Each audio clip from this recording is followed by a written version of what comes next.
En termes de variation, il faut étudier sa dérivée. Donc on dérive x, f de x. Ici c'est pas très compliqué. X au carré, la dérivée c'est 2x, fois 2 ça fait 4x. Et moins 3x, sa dérivée c'est moins 3. Et moins 2 c'est 0. Donc on garde comme ça. Et cette fonction, on connaît, on peut deviner son signe très facilement. Et en fait, en ayant son signe, on va voir ses variations. Donc son signe, on voit que quand la f de x égale 0, ici x égale 3 quarts. Et comme a est positif, elle est d'abord négative, puis positive. Quand elle est négative, la fonction f de x est... Hop là, je vais le mettre là, va.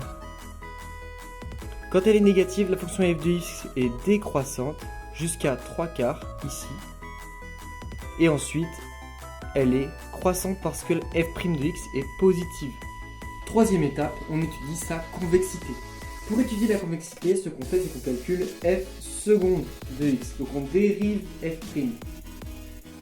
Ici, f seconde, donc la dérivée de moins 3, c'est 0. La dérivée de 4x, c'est 4.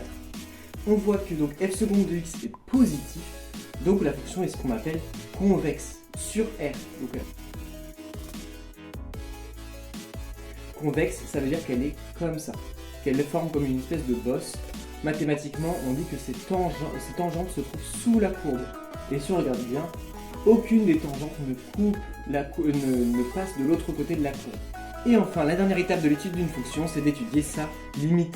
Ici, la limite de la fonction, on a un petit problème quand x tend vers plus l'infini.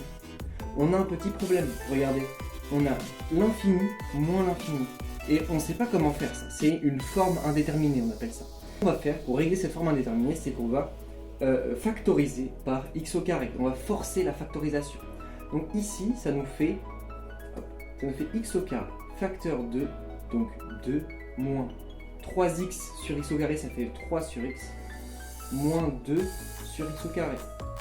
Et ça, étudier la limite, c'est facile. Ici, on a ça tend vers 0, ça tend vers 0, ça tend vers 2. Donc le tout ici tend vers 2. Et ça tend vers plus l'infini. Donc la limite, c'est comme si on avait la limite de x au carré fois la limite de 2. Et 2 fois le plus l'infini, ça fait plus l'infini. Donc c'est égal à plus l'infini. Voilà, j'espère que ça t'a plu. Donne-moi des fonctions que tu aimerais que je fasse en commentaire. Et n'hésite pas à liker, t'abonner et commenter la vidéo, ça me ferait vraiment super plaisir.